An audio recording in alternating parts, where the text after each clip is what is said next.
Comme chaque mois sur cette chaîne YouTube, on se retrouve pour une vidéo bilan où je vous partage mes résultats en toute transparence. Le but de cette vidéo, c'est de pouvoir tracer mon parcours à travers l'investissement et l'atteinte de mes premiers 100 000 euros. Donc on va voir ce que ça a donné pour le mois d'octobre. Mais juste avant de te faire voir mes résultats, n'hésite surtout pas à t'abonner à cette chaîne YouTube pour voir d'autres vidéos de ce style. Sur cette chaîne, je te partage des conseils que j'apprends au quotidien, des habitudes que je pratique, mais aussi je te partage mes résultats en toute transparence. Donc si tu aimes ce type de vidéo, n'hésite pas à t'abonner et surtout à liker cette vidéo. Donc c'est parti, on commence tout de suite par la bourse. Donc du côté de mon PEA, rien n'a sensiblement bougé puisque je n'investis plus depuis quelques temps dedans.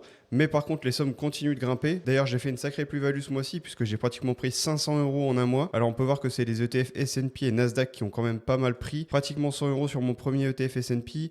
Et sur le dernier, j'ai pris 300 euros. Donc, c'est ce qui fait un peu la somme de tout ça. Donc, du côté de mon compte titre, j'ai un ETF S&P 500, le même que j'ai dans mon PEA. Là, on peut voir que je suis passé de 4315 à 5000, simplement parce que j'ai remis un billet dans la machine. Et en plus de ça, la valeur s'est appréciée. Donc, il me semble que j'ai mis 600 euros ce mois-ci.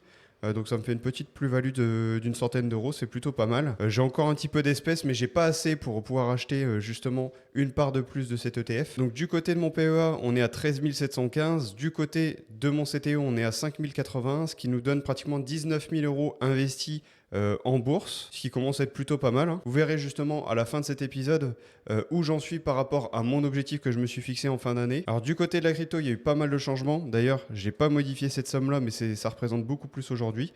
Donc désormais, je suis à 4 418 euros de crypto-monnaie. Alors pourquoi j'ai décidé d'investir un petit peu plus en crypto-monnaie?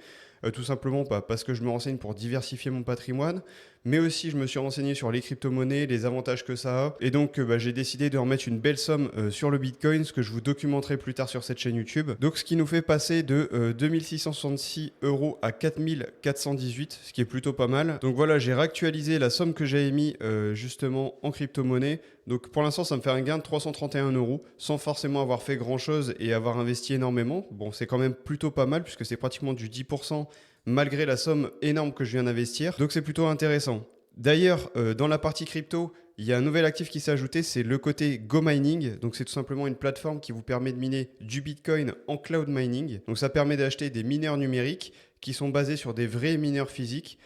Qui vous rapportent des récompenses tous les jours. Donc là, on peut voir que je suis déjà à 50 centimes, sachant que je crois que quand vous regardez cette vidéo, je l'ai acheté il y a 3 jours. D'ailleurs, pour la plateforme GoMining, ici, on peut voir mon premier mineur à 2 TH que j'ai acheté, ainsi que son efficacité énergétique. Du côté du tableau de bord, on peut voir que justement, ça me récompense tous les jours, donc ça, c'est plutôt positif. Au fil des vidéos, je vous documenterai tout ça. Pour l'instant, pour moi, ça m'a l'air d'être plutôt pas mal. Et si aujourd'hui, vous hésitez peut-être à investir dans le minage pour vous diversifier, n'hésitez surtout pas à cliquer sur le lien dans la description. Ça vous permet d'avoir 5% sur votre premier mineur, ça va booster votre rentabilité sur le premier mineur que vous allez acheter. Et moi personnellement j'en ai profité.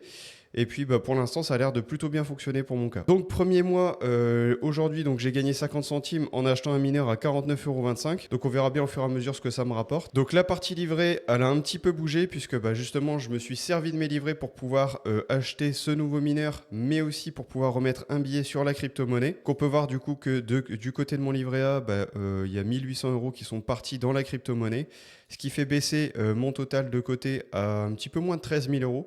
Bon, ce qui est quand même plutôt pas mal, parce que ça me permet au moins de vivre 10 ou 11 mois sans avoir à me soucier de l'argent, donc c'est plutôt intéressant. Et du côté du LEP, rien bouge, puisque pour l'instant, j'ai pas encore touché mes intérêts, mais vous verrez d'ici la fin de l'année que ça va plutôt bouger, et ça va vraiment faire plaisir sur le patrimoine, vous verrez ça. Donc du côté de mes revenus de mon emploi salarié, bon, ça a un petit peu augmenté, mais parce que j'ai touché une petite prime pour mes vacances qui était légèrement en retard.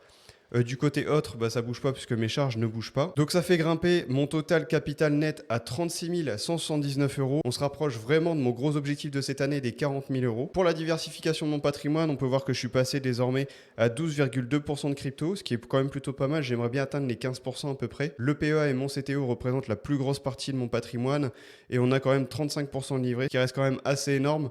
Mais étant donné que je ne sais pas encore la décision que je vais prendre dans les prochaines années d'acheter un bien immobilier ou non, je préfère garder du cash afin d'avoir à éviter de devoir épargner et arrêter mon investissement temporairement pour pouvoir reconstituer une épargne pour pouvoir ensuite faire un apport pour mon achat immobilier. Donc vous le savez, moi ce qui m'intéresse dans le tracking, c'est de savoir où j'en suis par rapport à mes objectifs et aussi ce que ça peut me rapporter si dès aujourd'hui je mets mon capital dans une phase de rente, donc combien je pourrais toucher par mois.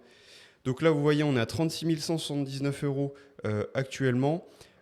Comme prévision, je m'étais fixé 35 900 d'ici janvier 2026. Donc vous voyez qu'on a déjà complètement dépassé cette prévision que je m'étais faite à l'époque. L'objectif des 40 000 euros pour le 1er janvier 2026, ça reste encore très ambitieux pour moi. On verra bien ce que donnent les marchés boursiers et au niveau de la crypto-monnaie. Donc là, on peut voir l'évolution de mon patrimoine avec les points qui représentent mes objectifs. On peut voir que j'évolue vraiment vers les 40 000 euros. La courbe, en tout cas, est dans la bonne trajectoire. Et moi, ce qui m'intéresse le plus, c'est cette partie-là aussi. Mon épargne mensuelle, elle est presque de 40% en moyenne en 2025, ce qui est plutôt pas mal. J'aimerais vraiment atteindre les 40%, mais ça va demander encore un petit peu d'effort. Donc ça représente 956 euros par mois en général que j'investis, donc pas loin des 1000 euros. Et si aujourd'hui, avec la règle des 4%, je souhaite passer dans une phase de rente avec mon patrimoine, je pourrais toucher 120 euros complètement passivement tous les mois, sans avoir à me soucier de quoi que ce soit, juste une gestion de portefeuille, et j'ai 120 euros qui tombent tous les mois. Donc voilà, j'espère que la vidéo vous aura plu. N'hésitez surtout pas à aller voir la vidéo sur GoMining si elle vous intéresse, puisque j'ai acheté mon premier mineur très récemment. Et puis sur ce, n'oubliez pas de vous abonner, et on se dit à la prochaine.